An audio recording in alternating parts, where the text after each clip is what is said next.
الحمد لله رب العالمين والصلاة والسلام على سيد الأنبياء وخاتم النبيين محمد وعلى آله وأصحابه أجمعين. أما بعد فأعوذ بالله من الشيطان الرجيم. بسم الله الرحمن الرحيم. لقد من الله على المؤمنين إذ بعث فيهم رسولا من أنفسهم يتلو عليهم آياته ويزكيهم ويعلمهم الكتاب والحكمة وإن كانوا من قبل لفي ضلال مبين. قال الله تبارك وتعالى في مقام آخر: الذي يراك حين تقوم وتقلبك من الساجدين في الساجدين. رب اشرح لي صدري ويسر لي أمري واحلل عقدة من لساني يفقهوا قولي. قال الله تبارك وتعالى في شان حبيبه مخبرا وآمرا: إن الله وملائكته يصلون على النبي يا أيها الذين آمنوا صلوا عليه وسلموا تسليما. اللهم صل على سيدنا ومولانا محمد وعلى آل سيدنا وأصحاب سيدنا ومولانا محمد وبارك وسلم وصلوا عليه صلاة وسلاما عليك يا سيدي يا رسول الله وعلى آلك وأصحابك يا سيدي يا حبيب اللہ. حمد و صلاة کے بعد دعا ہے اللہ رب العالمین مجھے رحمت عالم شفیع معظم خاتم المرسلین صلی اللہ تعالی علیہ وسلم کی عظمت کے حوالے سے قرآن و سنت کی روشنی میں بیان کرنے کی توفیق عطا فرمائے. اللہ کریم مجھے سرکار کے والدین رضی اللہ تعالی عنہما کے حوالے سے بھی صحیح بیان کرنے کی توفیق عطا فرمائے. ربیع الاول شریف کی 4 تاریخ ہے اور اسی کی 12 تاریخ کو جمہور علماء، زیادہ محدثین، زیادہ اہل علم طبقے کے نزدیک آپ کی جو ولادت ہے وہ 12 کو ہے. باقی جو قول ہیں وہ سب نیچے ہیں. توجہ کے ساتھ، جو بڑے ائمہ محدثین کے اقوال ہیں وہ 12 کے ہیں. 8 کا 9 کا جو قول ہے وہ کم ہے. جو 12 کا قول ہے امام بخاری محدث امیر المومنین فی الحدیث، ان کا بھی قول کیا ہے؟ 12 کا ہے. حضور کے آنے سے پہلے یہ اگر کئی سال بھی یہ موضوع بیان ہوتے رہیں تو ختم ہونے والے نہیں ہیں. حضور کے آنے سے پہلے مکہ مکرمہ اور عرب کے کیا حالات تھے؟ سب سے بدترین جرائم یہاں ہوتے تھے. ظلم، قتل، ناحق قبضہ، خون ریزی، برائی، بے حیائی، تمام قسم کے گناہ یہاں ہوتے تھے.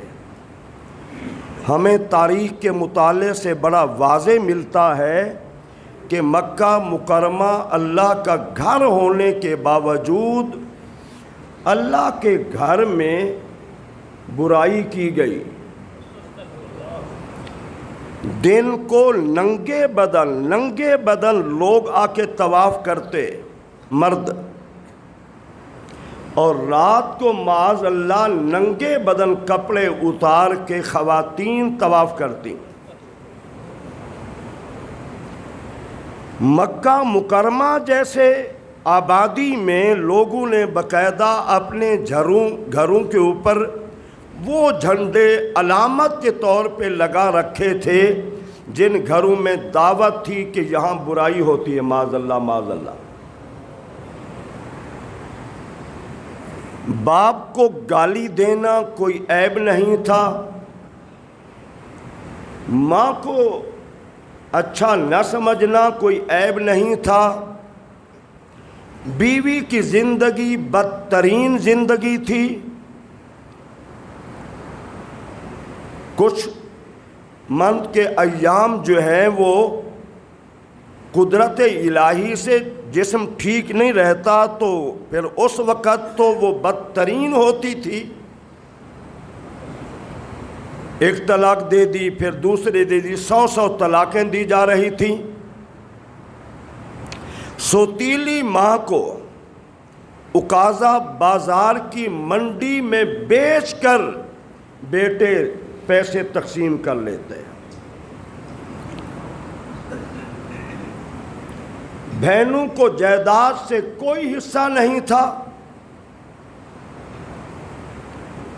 بیٹیاں، قرآن کے اندر آتا ہے کہ جب کسی کو بیٹی کی اطلاع دی جاتی تمہارے گھر میں بیٹی پیدا ہوئی ہے، مسودن، ان کا چہرہ کالا ہو جاتا، وَهُوَ کظیم، اور وہ غصے سے بھر جاتا. یہ قرآن میں موجود ہے کہ بدترین شکل بنا لیتے کسی کے گھر میں اگر بیٹی ہوتی. بہت سارے معاملات میں ایسے لوگ زندگی گزار رہے تھے. بڑی پرانی دشمنیاں چلی آ رہی تھیں. بڑا چھوٹے پہ جو چاہتا ظلم کرتا تھا. انصاف نام کی کوئی چیز نہیں تھی. چودھری وڈیرے جو چاہتے کرتے. اللہ وحدہ لا شریک کی ذات کا وحدہ لا شریک ہونے کی حیثیت سے تصور ختم ہو چکا تھا. تھوڑا آپ غور سے سنیں. ان حالات میں اللہ کریم نے رحمت عالم کو اس شہر میں جہاں اللہ کا گھر تھا اس شہر میں پیدا فرمایا. حضور کے آنے سے پہلے قرآن کیا کہتا ہے؟ لقد من اللہ علی المؤمنین، بے شک اللہ کریم نے ایمان والوں پر احسان فرمایا ہے. اذ بعث فیہم رسولا، جب ان میں اپنے رسول کو مبعوث فرمایا. ٹھیک ہے نا؟ من انفسہم، بشری تقاضوں کے مطابق، وہ انہی کی جانوں میں سے. ایسا نہیں کہ کسی اور قبیلے خاندان سے، نہیں، جو عرب کا سب سے بڑا محترم معزز قبیلہ تھا. میں آپ کو وہ حدیث بھی ویسے تو میں یاد پڑھتا ہوں لیکن حدیث میں وہ لکھ کے لایا ترمذی شریف میں بیان کروں گا. وہ جو سب سے محترم ترین قبیلہ تھا اللہ کریم نے اسی میں پیدا فرمایا. اور قرآن کیا کہتا ہے؟ وَيُزَكِّيهِمْ وَيُعَلِّمُهُمُ الْكِتَابَ وَالْحِكْمَةَ، میرا نبی انہیں پاک بھی کرے گا اور میرا نبی انہیں کتاب و حکمت کی تعلیم بھی دے گا. وَإِن كُنتُمْ، اس سے پہلے تم کیا تھے؟ لفی دلال مبین، تم گمراہ تھے، تم سب بھٹکے ہوئے تھے. قرآن کہہ رہا ہے تم گمراہ تھے. تمہاری رشد و ہدایت کے لیے تمہیں سیدھا راستہ بتلانے کے لیے، تمہیں اخلاق سکھانے کے لیے، تمہیں اللہ کی توحید بتانے کے لیے، تمہیں وہ راستہ جو جنت کا راستہ اس کو بتلانے کے لیے یہ رسول میں نے بھیج دیا ہے۔ اور قرآن میں اللہ فرماتا ہے وَلِكُلِّ قَوْمٍ ہاد، ہم نے ہر قوم کے لیے ہادی بنایا ہے۔ حضرت ابراہیم اپنی قوم کے لیے، موسیٰ علیہ السلام اپنی قوم کے لیے، عیسیٰ علیہ السلام اپنی قوم کے لیے، تمام انبیاء اپنی اپنی قوموں کے لیے ہادی بن کے آئے، ہدایت کا راستہ دکھانے والے بن کے آئے، لیکن ایک ہستی کو پوری کائنات کے لیے رحمت للعالمین بنا کے بھیجا ہے تو پوری کائنات کے لیے ہادی بھی بنا کے بھیجا ہے۔ وہ جو ہادی ہیں وہ حضور رحمت للعالمین ہے۔ محبت سبحان اللہ کا حضور کی شان سنیں تو ذرا آپ کے اندر محبت، جذبات، احساسات ہونی چاہیے، کیونکہ بڑا پرفتن دور ہے۔ اس خوشی پر بھی قدغن لگا دیا گیا ہے، یہ غلط ہے، ایسے ایسے، اللہ کی قسم اتنا محدثین کے اقوال ہیں، اتنا علماء ربانیین کی باتیں ہیں، اتنا قرآن و حدیث میں ہے کہ حضور کی کائنات میں آمد جو ہے سب سے بڑی خوشی ہے۔ اس سے بڑی خوشی کوئی ہے ہی نہیں، اس سے بڑی خوشی اور کوئی کائنات میں ہے ہی نہیں۔ سب سے بڑی خوشی کس کی ذات کی ہے؟ حضور کی آمد ہے۔ چلو، تو اللہ کیا فرما رہا ہے کہ میرے حبیب تمہارے آنے سے پہلے کائنات لوگ کیسے تھے؟ گمراہ تھے۔ یہاں پر میں چلو ضمناً ایک پہلا پروگرام، پہلا جلسہ حضور کی عظمت کے حوالے سے، میلاد میں مقصود کیا ہوتا ہے؟ حضور کی عظمت، حضور کے مقام اور مرتبے کو بیان کرنا، حضور کے فضائل بیان کرنا، حضور کے معجزات بیان کرنا، حضور کے کمالات کو بیان کرنا، حضور کے اخلاق عالیہ کو بیان کرنا، حضور کے انصاف کو بیان کرنا، حضور کی صورت کو بیان کرنا، حضور کی سیرت کو بیان کرنا، یہ سب کیا ہے؟ اللہ کریم نے حضور کو عطا فرمائے ہیں۔ ٹھیک ہے نا؟ حضرت ابراہیم علیہ السلام وہی ہیں جنہوں نے بیت اللہ شریف کو تعمیر کیا تھا۔ حضرت اسماعیل ان کے ساتھ تھے۔ دو شخصیات، باپ بیٹے نے مل کے بیت اللہ شریف کو تعمیر کیا، یہ سارا قرآن میں ہے۔ لیکن تعمیر کرنے کے بعد یاد رکھیں، آپ تلاوت کرتے ہیں تو ضرور دعا کریں۔ نیک عمل کے بعد دعا قبول ہوتی ہے۔ نماز پڑھیں تو دوڑیں نہیں، دعا کریں، دعا قبول ہوتی ہے۔ آپ کوئی تسبیحات پڑھتے ہیں تو دعا کریں، اللہ قبول کرتا ہے۔ اپنے ہر نیک عمل کے بعد، ہر نیک عمل کے بعد دعا کریں۔ یاد رکھنا، یہ قرآن و سنت سے ثابت ہے، ہم اس سے بہت سارے لوگ محروم ہیں۔ بہت سارے لوگ ہم بہت محروم ہیں میرے بھائیوں، دست بستار کر رہا ہوں، رب کعبہ کی قسم، نیک عمل کے بعد دعا اللہ قبول کرتا ہے۔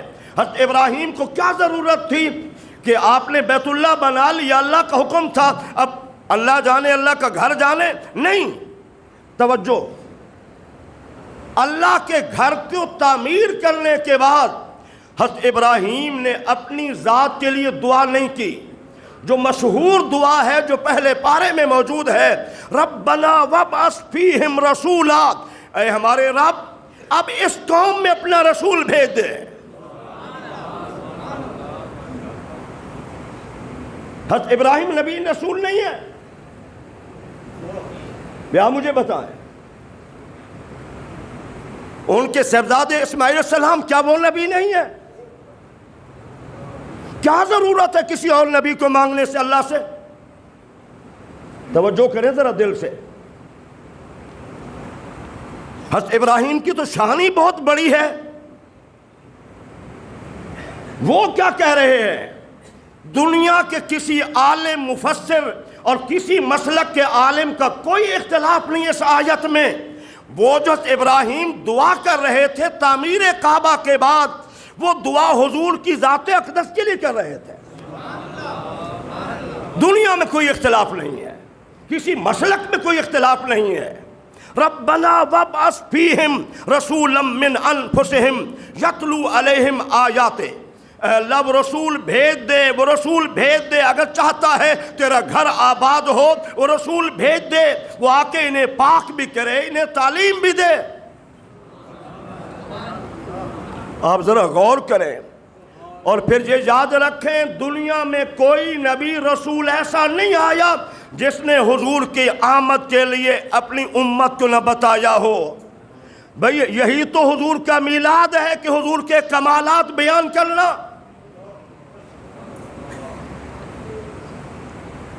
یہ بڑا طویل مضمون ہے، چلو حضور نے خود فرمایا انا دعوت ابی ابراہیم، حدیث پاک کے الفاظ ہیں، میں حضرت ابراہیم کی دعا ہوں جو خانہ بیت اللہ بنانے کے بعد جو انہوں نے دعا کی تھی، ربنا وابعث فیہم رسولا، حضور فرماتے ہیں انا دعوت ابی ابراہیم، وہ میں حضرت ابراہیم کی دعا ہوں، وہ بشارت و عیسیٰ، عیسیٰ علیہ السلام اپنی امت کو جو بشارت دے رہے تھے جس نبی کی، وہ میں ہوں۔ وَمُبَشِّرًا بِرَسُولٍ يَأْتِي مِن بَعْدِ اسْمُهُ احمد، قرآن میں اللہ فرما رہا ہے، عیسیٰ علیہ السلام کہہ رہے ہیں میں تمہیں رسول کی بشارت دے رہا ہوں، اعلان نہیں کہا، خبر نہیں کہا۔ اعلان اچھا بھی ہوتا ہے برا بھی ہوتا ہے، خبر سچی بھی ہوتی ہے جھوٹی بھی ہوتی ہے، اور جو خوشخبری ہوتی ہے وہ ہمیشہ اچھی بات پہ ہوتی ہے۔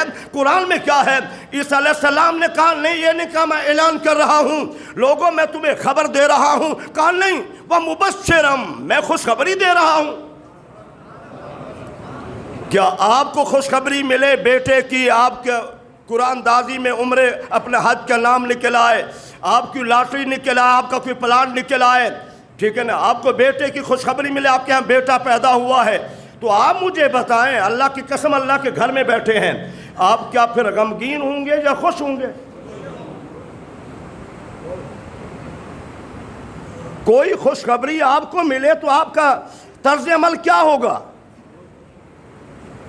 بھی عیسیٰ علیہ السلام تقریباً 5.5 پونے 600 سال پہلے حضور کی آمد کی بشارت خوشخبری دے رہے ہیں۔ تو جس نبی کی آمد کے تذکرے تمام انبیاء کرام نے کیے ہیں، تو بھائی اگر پہلے صدیوں پہلے ہزاروں سال پہلے حضور کی آمد کی اطلاعیں نبی اپنی امت کو دیتے رہے، تو جب ہزاروں سال پہلے یہ سلسلہ شروع رہا تو حضور کے آنے کے بعد کیوں شرک بن گیا؟ حضور کے آنے کے بعد کیوں ناپسند عمل ہو گیا؟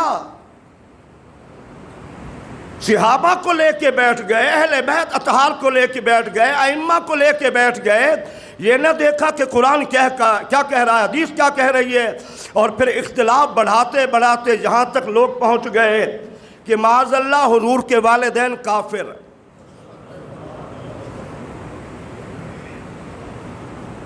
ٹھیک ہے نا؟ تو ہمارا عقیدہ کیا ہے؟ میں قرآن بھی عرض کروں گا، حدیث بھی عرض کروں گا، تھوڑا غور سے سن لیں۔ حضور کے والدین وہ موحد تھے، اس وقت یہ زمانہ دور فترت تھا، جاہلیت کا دور تھا، چونکہ حضور کے والدین ابھی والدہ کے شکم میں اطہر میں تھے، سیدنا عبداللہ سلام اللہ علیہ حضور کے والد کا وصال ہو گیا، غالباً مدینہ شریف میں ان کی قبر تھی، مسجد نبوی کی توسیع کی گئی، میں خود کچھ دیوبندی علماء سے میں نے خود سنا ہے، اور غالباً 1970 کے بعد مجھے اخبار وہ سن بھول گیا ہے، بل مل جائے گا، باقاعدہ طور پہ تمام اخبارات میں خبر لگی تھی کہ ان کے والد کو، حضور کے والد کو مسجد نبوی کے ایریے سے توسیع کے لیے جب وہاں سے جسم کو نکالا گیا، جنت البقیع میں دفن کیا گیا، تو پورا جسم تر و تازہ تھا۔ کیا کافر کا جسم بھی ایسے ہوتا ہے؟ اور پورے عرب میں کسی کا نام عبداللہ نہیں تھا، دیکھو نام دیکھو ذرا، حضرت عبد المطلب نے اللہ کے گھر میں آ کر ایک نظر مانی، اللہ مجھے اگر تو 10 بیٹے عطا فرما دے میں ایک بیٹا تیرے نام پہ قربان کر دوں گا۔ یہ منت مانی اللہ کے گھر میں کھڑے ہو کر۔ سنیں ذرا یہ واقعہ بھی، اللہ کریم نے حضرت عبد المطلب کو 10 بیٹے عطا، کتنا؟ 10 بیٹے عطا فرمائے۔ تو آپ حرم کعبہ میں سوئے ہوئے تھے۔ یہ کتنے علماء کرام نے یہ پورا واقعہ لکھا ہے، بڑے بڑے معتبر محدثین نے، محدث لوگوں نے، اہل علم لوگوں نے یہ واقعہ لکھا ہے۔ حرم کعبہ میں لیٹے ہوئے تھے، خواب دیکھتے ہیں، حکم ہوتا ہے عبد المطلب تم نے نظر مانی تھی قربانی کرو۔ آپ اٹھے، آپ نے دمبا ذبح کیا، لوگوں کو کھلا دیا۔ دوسرے دن پھر خواب دیکھا اس سے بڑی قربانی کرو، گائے ذبح کر دی اگلے دن۔ تیسرے دن پھر خواب دیکھا اس سے بڑی قربانی کرو، اونٹ ذبح کیا اگلے دن، کھلا دیا۔ چوتھے دن پھر خواب دیکھا اس سے بڑی قربانی کرو، تو آپ نے کہا میں قربانی تو کر چکا ہوں۔ کہا نہیں، تم نے بیٹے کی قربانی کا کہا تھا۔ اللہ اکبر، تم نے بیٹے کی قربانی کا کہا تھا، اللہ سے تم نے نظر مانی تھی، منت مانی تھی، اللہ سے وعدہ کیا۔ یہ منت نظر دو لفظ ہیں، یہ اللہ سے ایک وعدہ کرنا ہوتا ہے، اللہ میرا فلاں کام ہو جائے، میں قرآن پڑھوں گا مکمل، یا میں نوافل پڑھوں گا، یا میں صدقہ خیرات کروں گا، یا میں جانور ذبح کروں گا، یا اتنا روزے رکھوں گا، یا میں حج کروں گا، یا میں عمرہ کروں گا۔ یہ ساری جو بھی آپ منت مانتے ہیں ان کا پورا کرنا، جب وہ کام ہو جائے تو پورا کرنا ضروری ہے۔ یہ اللہ سے ایک وعدہ ہوتا ہے۔ وَيُوفُونَ بِالْعَهْدِ، اس طرح ہے کہ اللہ سے جو تم وعدہ کرتے ہو پورا کرو۔ حضرت عبد المطلب نے اپنے 10 بیٹوں کو جمع فرمایا، کہا اس طرح میں نے اللہ سے نظر مانی تھی، اب ایک کو ذبح کرنا ہے، تمہارا کیا پروگرام ہے؟ وہ فرما بردار بیٹے تھے جناب عبد المطلب کے، سب نے کہا جیسے آپ کا جی چاہے، ہم سب حاضر ہیں۔ پھر اتفاق ہوا کہ قرعہ اندازی کرو، جس کے نام کا قرعہ نکلے، تو حضرت عبداللہ کے نام کا قرعہ نکلا۔ آپ اسی مقام پر جو ساج جہاں ہوتی ہے صفا مروہ، اس طرف لے کر گئے، تو مکہ مکرمہ والوں کو علم ہوا، وہ دوڑ کے آئے، آپ اتنا خوبصورت بیٹا آپ قربان کر رہے ہیں، ایسا نہ کرو، ایسا نہ کرو، آپ ایسا کریں کہ 10 اونٹ ذبح کر دیں۔ اس وقت یہ مسئلہ بھی غور سے سن لیں، ایک بندے کی دیت کسی قتل کرتا ہے تو 10 اونٹ تھے، کتنا؟ 10 اونٹ تھے۔ اب مشورہ یہ ہوا، جو قریب ایک علاقے میں ایک وہ خاتون، کاہن بان کا مرجع عورت، جو بتاتا تھا، تعبیر بتاتا تھا، معاملات بتاتا تھا، وہاں گئے۔ اس نے کہا کل آنا۔ اس وقت شیطانوں کا سلسلہ آسمانوں کے اوپر جانے کا منقطع نہیں تھا، یہ اعلان نبوت کے بعد منقطع ہوا ہے۔ تو اگلے دن آپ گئے تو اس نے کہا کہ آپ ایسا کریں، ایک طرف 10 اونٹ کھڑے کر دیں، ایک طرف بیٹا، قرعہ اندازی میں اگر آپ کا بیٹا آ جائے تو پھر 10 اونٹ اور بڑھا دیں، اگر قرعہ اندازی اونٹوں کی ہوتی ہے تو پھر 10 اونٹ قربان کر دے۔ قرعہ اندازی ہوئی تو ہر مرتبہ عبداللہ کا قرعہ نکلا۔ جب 100 اونٹ ہو گئے، 10 سے چلے تھے کتنا، جب 100 اونٹ ہو گئے تو قرعہ نکلا اونٹوں کے نام۔ تو آپ نے دوبارہ جب قرعہ اندازی کی تو دوبارہ بھی 100 اونٹ۔ یہ دنیا کو بتا دیا کہ انسان کی قدر اتنا بڑی ہے، اتنا مقام بڑا ہے، 10 اونٹ اس کے مقابلے میں کوئی حیثیت نہیں رکھتے۔ تو پہلی قدر و منزلت انسانیت کو جو دی گئی، حضرت عبداللہ حضور کے والد گرامی کی وجہ سے 10 اونٹ کی بجائے 100 اونٹ دیت منتخب ہوئی، اور جو زمانہ جاہلیت میں 100 اونٹ منتخب ہوئے تھے، رحمت عالم کی شریعت میں اللہ نہ کرے اللہ نہ کرے اللہ نہ کرے کوئی بندہ کسی کو قتل کر دیتا ہے تو اس کی دیت کتنا ہے؟ 100 اونٹ ہے۔ کیا ہے؟ 100 اونٹ ہے۔ اچھا چلو آ گئے۔ اس کے بعد حضرت عبد المطلب کے تمام بیٹوں میں سب سے زیادہ حسین تھے، اور آپ کے متعلق جو علماء کرام محدثین نے واقعات لکھے ہیں، جب آپ باہر جاتے ہو تو آپ کا نور چمکتا تھا، اور آپ نے خود دیکھا کہ نور نکلا ہے، مشرق اور مغرب میں چلا گیا ہے، پھر آسمانوں کے اوپر چلا گیا ہے۔ یہودیوں کو پتہ چلا تو آپ شکار کے لیے گئے، 70 یہودی مسلح ہو کے آ گئے۔ ایک زہری نام کی شخصیت وہ ساتھ تھے، انہوں نے کہا تم کیوں قتل کرنے کے لیے آئے ہو؟ کہا ان کا قصور کوئی نہیں ہے، ان میں آخری نبی کا نور ہے، جن کے آنے سے سابقہ انبیاء کی نبوت منسوخ، سارا نظام منسوخ، اب اس کے بعد قیامت تک کے لیے نبوت انہی کی چلے گی، رسالت انہی کی چلے گی، اس لیے ہم قتل کرنا چاہتے ہیں۔ تو وہ کہتے ہیں میں نے کیا دیکھا، 70 افراد یہودی جو مسلح ہو کر آئے تھے عبداللہ کو قتل کرنے کے لیے، یہ میرے پاس حوالے موجود ہیں۔ وہ 70 افراد آسمان سے ایک مخلوق آئی، انہوں نے 70 کے 70 سب قتل کر کے جہنم میں پہنچا دیے۔ اللہ کریم نے حضور کے والد کی اتنی حفاظت فرمائی۔ اچھا، ورقہ بن نوفل یہ بہت بڑا کاہن تھا، بڑا محترم تھا، اس کی ہمشیرہ تھی ام قتال۔ حضرت عبداللہ کو دیکھا، اس نے کہا عبداللہ میرے ساتھ نکاح کر لو، میں آپ کو وہ 100 اونٹ جو آپ کی وجہ سے آپ کے دیت میں بدلے میں 100 اونٹ جو آپ کے والد نے قربان کیے تھے، میں 100 اونٹ دوں گی، آپ میرے ساتھ نکاح کر لیں۔ حضرت عبداللہ نے کہا نہیں، میں اپنے والد سے مشورہ کروں گا، اچھی اولاد ایسی ہوتی ہے۔ اب بیٹی کا بھی پتہ نہیں، بیٹے کا بھی پتہ نہیں، باہر نکاح ہو رہے ہیں۔ 100 اونٹ، ذرا اندازہ لگائے، 100 اونٹ اتنا بڑی رقم بنتی ہے، اتنا بڑی رقم بنتی ہے اس دور میں 100 اونٹ۔ کہا 100 اونٹ دوں گی اگر آپ میرے ساتھ نکاح کریں۔ یہ بہت سارے اور بھی کئی واقعات ہیں جو سیرت نگاروں نے لکھے ہیں۔ آپ کے والد گرامی ایک اور گھر میں چلے گئے، ان کو پیغام دیا۔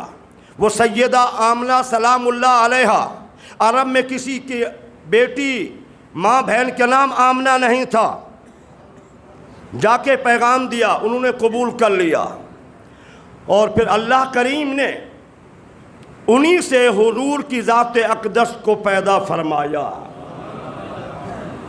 یہ ولادت کے واقعات میں بعد میں عرض کروں گا انشاءاللہ، کبھی کس جمعہ پہ انشاءاللہ بالتفصیل۔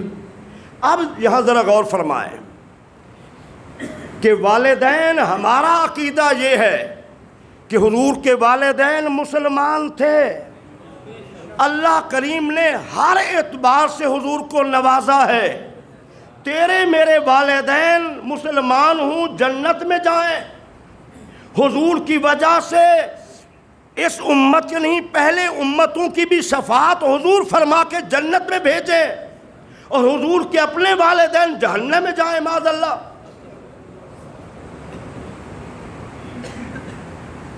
گجرات کے ایک مولانا نے بڑا زور شور سے کہا حضور کے والدین کافر تھے، ایسے تھے ایسے تھے۔ ایک جٹ دیہاتی کسان، اس نے کہا مولانا آپ کہتے ہیں حافظ قرآن کے والدین بڑے سے بڑے گناہگار بھی کیوں نہ ہوں، حافظ باعمل ہو، یہ نہیں کہ پڑھ کے بلا دیا پتہ ہی کوئی نہیں ہے، نہ نماز کا پتہ ہے نہ حلال و حرام کا پتہ ہے، اس حافظ کی کوئی حیثیت نہیں ہے۔ حافظ وہی ہے جو قرآن کو یاد بھی رکھے، اس پہ عمل بھی کرے۔ یہ غور سے سنو، حافظ میں یہ خاصیت ہونی چاہیے کہ حافظ ہونے کے ساتھ حلال اور حرام کو پہچانے، نماز اور شریعت کا پابند ہو، پھر اجر ملے گا۔ تو اس کسان نے کہا مولانا حافظ قرآن کو تو اجازت ہوگی کہ 7 اور 10 بندے ان کی شفاعت کر کے جن پہ جہنم واجب ہو چکی ہو۔ توجہ، حضور نے فرمایا حافظ قرآن کے والدین اور قریب عزیز و اقارب 7 ایک حدیث میں، اور دوسری حدیث میں فرمایا 10، اگر ان سے جہنم واجب ہو چکی ہوگی اس باعمل با کردار حافظ کی شفاعت کی وجہ سے اللہ انہیں جنت میں بھیج دے گا۔ تو مولانا اگر حافظ قرآن کا یہ مقام ہے، ایک ادنا سا امتی ہے، تو جو سید الانبیاء والمرسلین ہیں کیا ان کے والدین جہنم میں چلے جائیں گے؟ آپ ذرا خود فیصلہ کریں۔ اور پھر دنیا کا کوئی محدث مفسر، ایک عالم دین، ایک شرکیہ قول یا شرکیہ بات حضرت عبداللہ کی نہیں بتا سکتا۔ میں نے نہیں پڑھی، آپ میں سے کسی نے پڑھی ہو تو آپ مجھے بتا سکتے ہیں، یہ ذمہ داری عرض کر رہا ہوں۔ وہ موحد تھے، صرف اتنا کافی تھا کہ اللہ وحدہ لا شریک ہے، اس کے سوا کوئی عبادت کے لائق نہیں۔ حضرت عبداللہ مکہ مکرمہ میں خانہ کعبہ میں روزانہ آنا جاتا تھا، لیکن اس کے باوجود بت کے سامنے جھکنا ثابت نہیں ہے۔ حضرت سیدہ آمنہ، امن والی، امانت دار، اور وہ خوبصورت حسین ترین شخصیت جو رحمت للعالمین کی ماں منتخب ہوئی، ارے ہم اپنی ماں پہ مریں، میری ماں رحمت عالم کی ماں کا کوئی مقام نہیں ہے۔ بھائی گوالا ہے، دودھ دینے والا، وہ آتا ہے تو پہلے برتن چیک کرتا ہے، جو بھی آتا ہے برتن صحیح ہو پھر دودھ ڈالتا ہے۔ اگر برتن صاف نہ، کہتا بہن لے جا، تمہارا برتن صاف نہیں، میں کیسے، یہ دودھ اللہ کا نور ہے کیسے ڈالوں؟ ایک جاہل قسم کا دودھ دینے والا وہ بھی پہلے برتن دیکھتا ہے اور پھر دودھ ڈالتا ہے۔ آپ ذرا غور کریں، اللہ کریم نے نہ دیکھا جو سید الانبیاء والمرسلین ہیں، تمام انبیاء کے سردار ہیں اور اللہ کے بعد پوری کائنات میں جن کی شان ہے، اللہ نے نہ دیکھا اپنے نبی کا وجود رکھ رہا ہوں، وہ تو ہیں کافر۔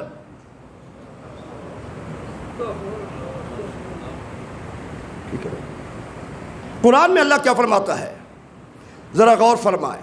قرآن میں اللہ فرماتا ہے الذین حین تقوم، میرے حبیب جب آپ کھڑے ہوتے ہیں میں دیکھتا ہوں، وتقلبک فی الساجدین، اور سجدہ کرنے والوں کی آپ کی گردش، یعنی آپ کے آباء و اجداد حضرت عبداللہ ابن عباس جو امت میں پہلے قرآن کے مفسر ہیں، فرماتے ہیں یہ حضور کی ذات اقدس ہے۔ حضرت آدم سے لے کر حضرت عبداللہ تک حضور کے والدین میں سے کوئی بھی مشرک، کافر، گمراہ اور بدکردار نہیں تھا۔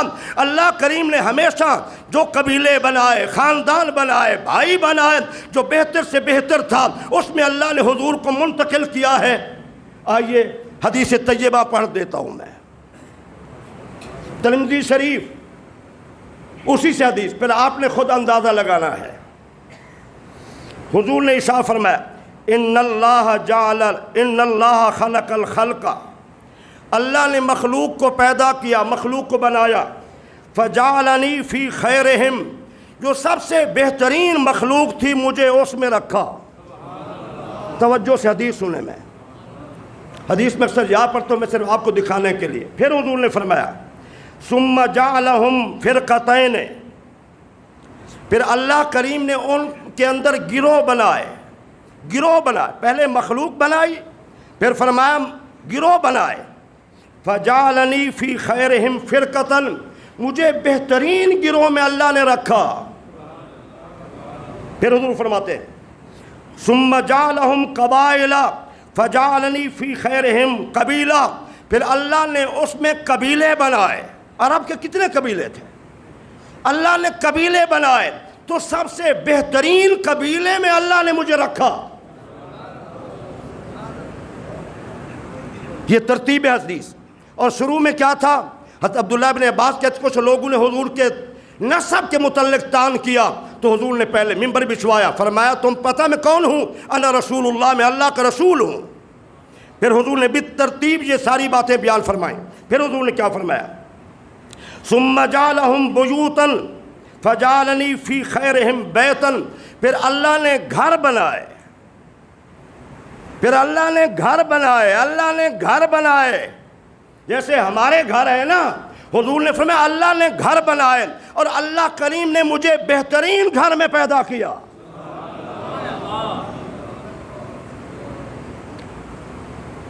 کتنے لوگ ہیں جو حضور کے والدین کافر کے تھے، حضور کیا فرما رہے ہیں؟ شروع سے ابتدا فرمائی، کہاں لے آئے؟ گھر تک لے آئے. مخلوق، گروہ، قبیلے، خاندان، گھر، فرمایا بہتر بہتر بہتر. اور پھر کیا فرمایا؟ وَأَنَا خَيْرُهُمْ نَفْسًا وَبَيْتًا. سن لو میں ہر اعتبار سے تم سب سے بہتر ہوں. ٹھیک ہے نا؟ بہتر گھر میں کافر کا گھر، آپ مجھے بتا دیں کافر کا گھر اچھا ہے؟ ہو سکتا ہے؟ تو حضور کے والدین صاحب ایمان تھے، صاحب ایمان تھے. امام جلال الدین سیوطی رحمۃ اللہ تعالی علیہ، ان کو بعض علماء نے مجدد کہا ہے، محدث بھی ہیں، مفسر بھی ہیں، ان کی تفسیر لکھی ہوئی بھی ہے. اور تمام مدارس میں، تمام علماء دیوبند کے مدارس میں بھی پڑھی جاتی ہے اور اہل سنت کے مدارس میں بھی پڑھائی جاتی ہے تفسیر جلالین. انہوں نے حضور کے والدین کے ایمان پر 6 رسالے لکھے ہیں، کتاب کی صورت میں ہے، میرے پاس موجود ہے. اور یہ 9ویں صدی ہجری میں پیدا ہوئے، 9ویں صدی ہجری میں. اب ذرا غور سے سنیں، ہمارے علماء نے لکھا ہے کہ ان کو 70 سے 72 مرتبہ جاگتے ہوئے دیدار ہوا ہے. جیسے میں آپ کو دیکھ رہا ہوں، آپ مجھے دیکھ رہے ہیں، 70 سے 72 مرتبہ. لیکن علماء دیوبند کے نامور عالم دین علامہ انور شاہ کشمیری بڑے عظیم عالم گزرے ہیں. انہوں نے کیا لکھا ہے؟ یہ تو بات ہماری ہو گئی سنی بریلوی مسلک کی. علماء دیوبند کے ایک نامور عالم دین کی بات بتا رہا ہوں. وہ لکھتے ہیں کہ 20 مرتبہ امام جلال الدین سیوطی کو حضور کی جاگتے ہوئے، جیسے میں آپ کو دیکھتا ہوں آپ مجھے دیکھ رہے ہیں، 20 مرتبہ جاگتے ہوئے زیارت بھی ہوئی ہے. اور کئی احادیث ایسی بھی ہیں جو ڈائریکٹ حضور سے پوچھی ہیں.